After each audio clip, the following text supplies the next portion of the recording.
पिछली कक्षा में हम क्या देख रहे थे, शिरीष के फूल के बारे में देख रहे थे कि जो है उसके बारे में क्या बताया गया कि उसके जो फल थे वो खड़खड़ाते रहते हैं। और कब तक खड़खड़ाते रहते हैं? जब तक कोई नया फल या फूल नहीं उग जाए, है ना। तो वैसे उन्होंने कहा कि नेताओं की भी स्थिति कि भाई वो तब तक पद पर बना रहता है जब तक उनको कोई नया व्यक्ति आकर हटा ना दे। तो हमको क्या कर देना चाहिए, जब हमारा समय समाप्त हो जाए तब हमको हमारा पद को त्याग देना चाहिए, हट जाना चाहिए, ताकि नए को क्या मिल जाए, अवसर मिल जाए। लेखक कह रहे कि एक बार मुझे मालूम होता है कि यह शिरीष एक अद्भुत अवधूत है। दुख हो या सुख वह हार नहीं मानता, ना उदो का लेना ना मादो का देना। क्या कह रहे हैं वो, दुख हो सुख हो कुछ भी हो, कोई सी भी परिस्थिति हो, शिरीष का फूल कभी भी हार नहीं मानता, हमेशा खड़ा रहता है। ना उदो का लेना ना मादो का देना।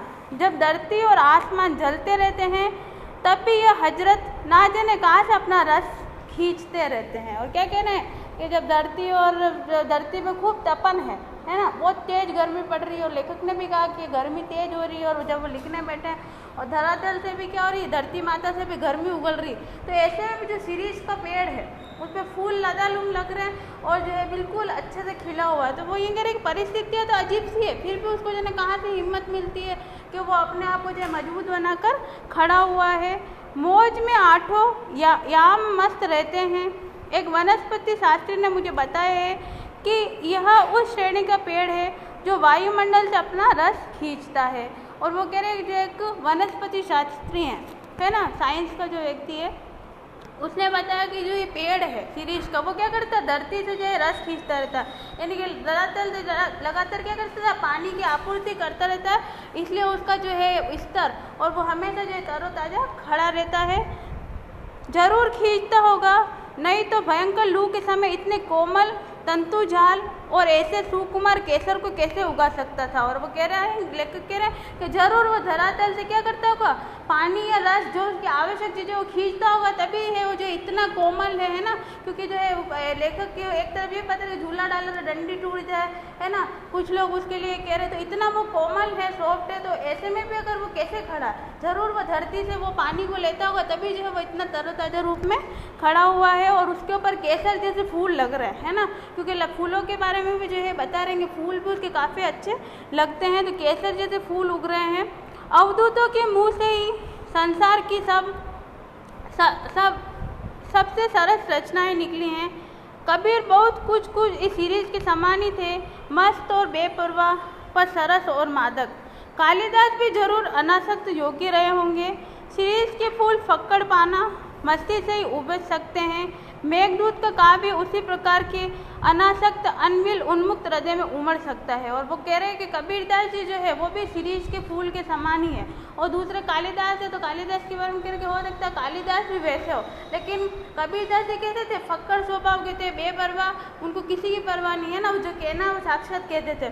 तो शिरीष के फूल से जो है उनकी उपमा दी गई। लेकिन साथ ही वो जो है कालिदास के मेघदूत के बारे में बता रहे कि जो मेघदूत है, शिरीष के फूल का फक्कड़पना मस्ती से ही उपज सकते हैं ना, वो मस्त है इसीलिए जो है वो उपज रहा है। तेज गर्मी पड़ रही है, उसको गर्मी से कोई मतलब नहीं कि लू का लपेट आएगा तो जो है उसके पत्तों को झड़ा देगा, उसके फूल को झड़ा देगा या उसको जला देगा, उसको कोई मतलब नहीं। उसको तो धरती से जो है उसकी आवश्यक चीज़ें मिल रही है, वो मस्त से खड़ा है।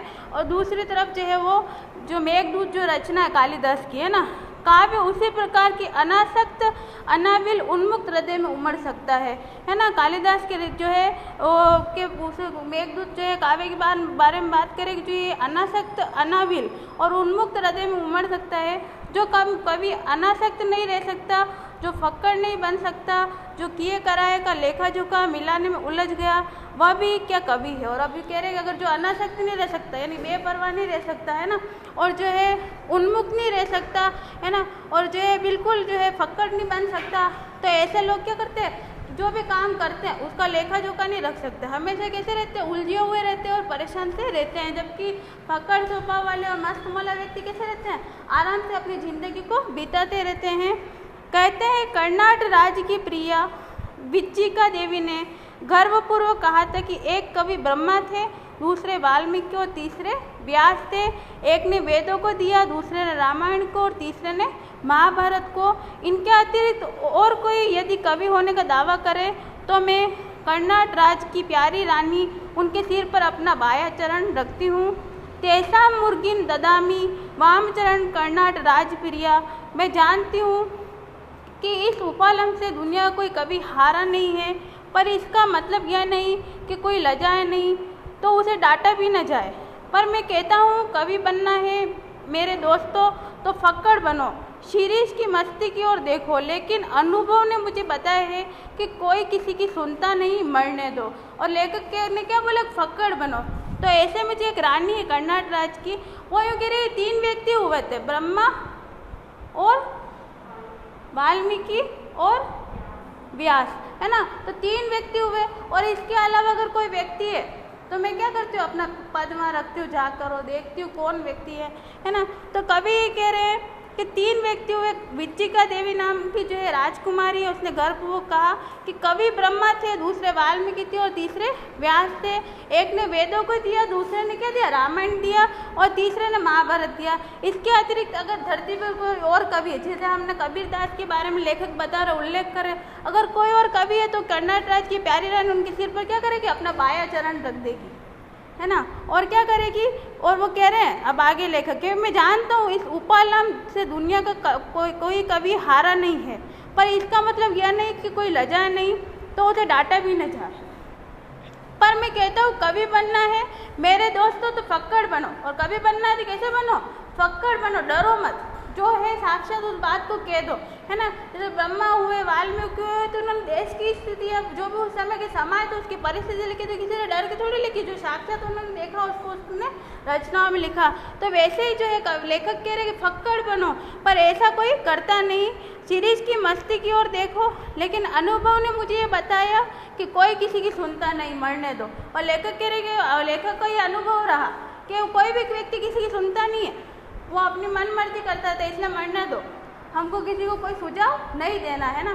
बहुत सारी परिस्थिति कैसी होती है कि कहने चलोगे कुछ और, लेकिन कुछ और स्थिति आने लगती है। तो इसीलिए लेखक कह रहे कि किसी को कुछ कहना नहीं।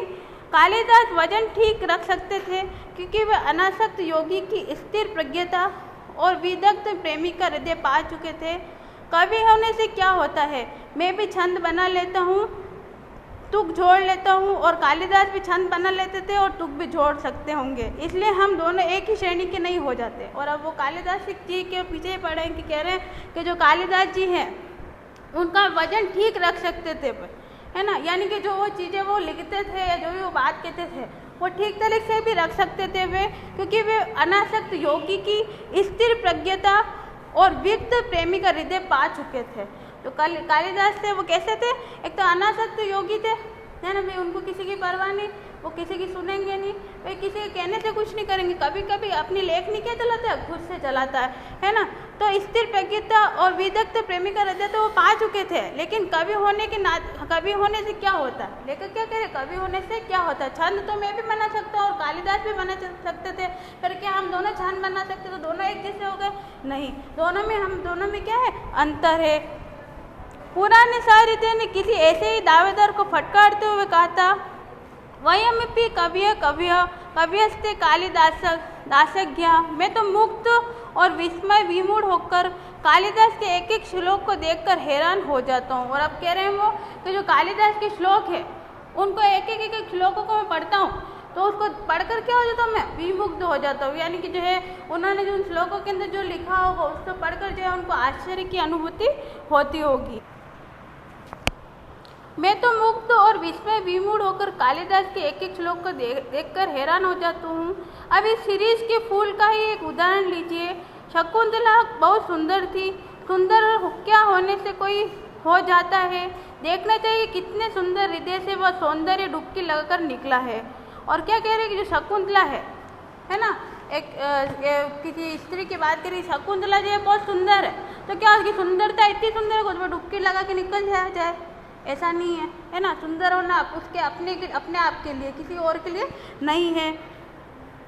विधाता की ओर से कोई निर्णय नहीं था, कवि की ओर से भी नहीं। राजा दुष्यंत भी अच्छे भले प्रेमी थे। उन्होंने शकुंतला का एक चित्र बनाया था, लेकिन रह रहकर उनका मन खींच उठता था। ऊहू, कहीं न कहीं कुछ छूट गया है। बड़ी देर के बाद उन्हें समझ में आया कि शकुंतला के कानों में वे शिरीष पुष्प को देना भूल गए, जिसके केसर गंड स्थल पर लटकते हुए थे, और रह गए शरदचंद्र की किरणों के समान कोमल और शुभ्र मृणाल का हार। और वो क्या कह रहे हैं, जो दुष्यंत है उन्होंने शकुंतला का चित्र बना, चित्र पूरा बना दिया, लेकिन उनको रह किया आभास होता था कुछ रह गया उस चित्र में, कुछ कमी। और वो कमी क्या रही कि शकुंतला कानों में किसके फूल पहनती थी, शिरीष के फूल पहनती थी, तो वो फूल तो उनको पहनाना रह गए। कालिदास सौंदर्य के बाह्य आवरण को भेद कर उसके भीतर तक पहुँच सकते थे। दुख हो कि सुख, वे अपना भाव रस उस अनासक्त कृपिवल की भांति खींच लेते थे, जो निर्दलित इक्षु दंड से रस निकाल लेता है। और वो कालिदास के लिए कह रहे हैं कि जो कालिदास है सौंदर्य के बाह्य आवरण को भेद कर उसके भीतर तक पहुंच सकते थे। दुख हो कि सुख हो, वे अपने भाव रस उस अनासक्त कृपिविल की भांति खींच लेते थे, जो निर्दलित इक्षुदंड से रस निकाल लेता है। कालिदास महान थे क्योंकि वे अनासक्त रह सकते थे। कालिदास क्या थे, महान थे क्योंकि वो कैसे रह सकते थे, अनासक्त रह सकते थे, यानी किसी पे आश्रित नहीं, खुद अपने आप में रह सकते थे। कुछ इसी श्रेणी की अनासक्ति आधुनिक हिंदी कवि सुमित्रा नंदन पंत में है। कविवर रविंद्रनाथ में यह अनासक्ति थी। एक जगह उन्होंने लिखा, राज्य उद्यान का सिंह द्वार कितना ही अभ्रभेदी क्यों न हो, उसकी शिल्पकला कितनी सुंदर क्यों न हो, वह यह नहीं कहता हमें आकर ही सारा रास्ता समाप्त हो गया। तो लेखक किसके बारे में कह रहे हैं कि कालिदास तो महान थे और वो अनासक्त रह सकते थे। और हिंदी में ऐसे अनासक्त और भी कवि रहे, जिनमें सुमित्रा नंदन पंत है, रविंद्रनाथ थे। और रविंद्रनाथ तो लिखा है कि राज्योद्यान का जो सिंह द्वार है कितना ही अभ्रभेदी क्यों न हो, उसकी शिल्पकला उतनी सुंदर क्यों न हो, वह यह नहीं कहता कि हम में आकर ही सारा रास्ता समाप्त हो गया हो। यानी कि उन्होंने कहा कि भाई राज्योद्यान है, उसका जो सिंह द्वार है बहुत अच्छा है, बहुत विशाल है, बहुत खूबसूरत है, या जो भी उसके बारे में हम कहें कम है, लेकिन वो ये नहीं कहता कि मेरे अंदर आने के बाद रास्ता ही समाप्त हो गया, कोई रास्ता अन्य नहीं जहाँ से तुम जा नहीं सकते। यानी कि हमको ये सीखना है कि कभी भी कोई चीज़ समाप्त नहीं हो रही है ना, उसके और भी कई सारे स्रोत है। यानी कि हमको एक जगह ही रुक कर नहीं रहना है। जैसे कि हम कभी कभी ऐसा करते हैं अपने जीवन में कि हमारे पास एक उपाय है, हम वहाँ गए, हमारा वो काम नहीं हुआ तो हम वहीं जाकर रुक के अब हो ही नहीं सकता वो काम। ऐसा ना सोचे, आप अन्य सोर्स पे ढूंढे उसके। तो यहाँ पर वो यही समझ रहे कि राज्योद्यान जो था उसका द्वार है, वो ये नहीं कहता कि सिर्फ यहाँ आके इस रास्ता समाप्त हो गया, रास्ते और भी हो सकते हैं। असल गंतव्य स्थान उसे अतिक्रम करने की बात ही है, यही बताना उसका कर्तव्य है। फूल हो या पेड़ हो, वह अपने आप में ही समाप्त नहीं है, वह किसी अन्य वस्तु को दिखाने के लिए उठी हुई अंगुली है, वह इशारा है। और फूल और पेड़ कोई भी हो, वो अपने आप के लिए नहीं है, वो औरों के लिए भी है ना। और औरों के लिए भी कैसे है कि हर व्यक्ति एक हर चीज़ के लिए अलग अलग चीज़ से उसको संबोधित करेगा, है ना। तो जो है हम सिर्फ अपने आप के लिए नहीं हैं, हम औरों के लिए भी हैं। तो हमको यहाँ पर ये सीख दे रहे हैं कभी कि हम शिरीष के फूल से ये अब सीख लें कि जो है सिर्फ हमारा जो अपना जीवन है वो अपने आप के लिए नहीं है, वो औरों के लिए भी है। तो और भी लोग उसको क्या देखते हैं, देख कर जो है आपके बारे में पता लगाते हैं, और उंगली का इशारा हमेशा आपकी तरफ रहता है। शिरीष तरु सचमुच पक्के अवधूत की भांति मेरे मन में ऐसी तरंगे जगा देता है जो ऊपर की ओर उठती रहती है। इस चिलकती धूप में इतना सरस वह कैसे बना रहता है। और वो कह रहे हैं कि जो इतनी तेज गर्म धूप हो रही है चिलकती हुई, उसमें इतना सरस वो कैसे बना हुआ, वो इतनी तपन कैसे सह रहा है ना। तो हमें भी अपने जीवन में बहुत सारे कष्ट आएंगे, लेकिन उस कष्ट उस तपन को सहन करके हमेशा क्या करना है, आगे बढ़ना है। और शिरीष का जो पेड़ है, लेखक ने बहुत अच्छा प्रेरणा का स्रोत दिया कि तेज गर्मी में भी वो खड़ा है ना। आपको अन्य पेड़ों की बातें आप लगाएं, शिरीष का पेड़ और अन्य पेड़, तो उसमें आप देखना तेज गर्मी होने पर पेड़ जल जाएगा, है ना। लेकिन वो शिरीष का पेड़ जो है उस तपन को सहन करके अपने आप में कैसा खड़ा, सरस खड़ा और एकदम छायादार लोगों को छाया दे रहा है। क्या ये बाह्य परिवर्तन, धूप, वर्षा, आंधी, लू अपने आप सत्य नहीं है। हमारे देश के ऊपर से जो यह मार काट, अग्निदाह, लूटपाट, खून खच्चर का बावंडर बह गया है, उसके भीतर भी क्या स्थिर रह सकता है, शिरीष रह सकता है, अपने देश का एक बूढ़ा रह सकता था? क्यों मेरा मन पूछता है कि ऐसा क्यों संभव हुआ? लेखक क्या कह रहे हैं कि जो है सब चीज़ें जो है इस चिलकती धूप में वो सरस बना हुआ है, और जो है बाह्य परिवर्तन भी होते रहते हैं, धूप भी होती है, बरसात भी होती है, आंधी भी चलती है, लू भी चलती है। ये सब अपने आप में सत्य नहीं है क्या? ये सब हमारे साथ में होता है ना? हमारे साथ में भी होता है और हमारे आसपास के वातावरण के साथ में भी होता है। और हमारे देश के ऊपर से जो ये मारकाट चलती है ना, अग्निदाह होता है कि लोगों को जला दिया जाता है ना, कई लोगों को सती कर दिया जाता है, कई को जबरन मार दिया जाता है, लूटपाट होती है, खून खराब होता है, और बहुत सारी चीज़ें हमारे यहाँ पर आपराधिक प्रवृत्तियाँ होती है। उसके भीतर भी क्या स्थिर रहा जा सकता है? हाँ, रहा जा सकता है, अगर हमको परिस्थितियों से लड़ने की हिम्मत हो तो यहाँ पर हमें परिस्थितियों से लड़ने की हिम्मत के बारे में सिखाया जा रहा है। शिरीष रह सकता है, अपने देश का एक बूढ़ा रह सकता था। क्यों मेरा मन पूछता है कि ऐसा क्यों संभव हुआ? क्योंकि शिरीष भी अवधूत है। शिरीष वायुमंडल से रस खींचकर इतना कोमल और इतना कठोर है। गांधी भी वायुमंडल से रस खींचकर इतना कोमल और इतना कठोर हो सका था।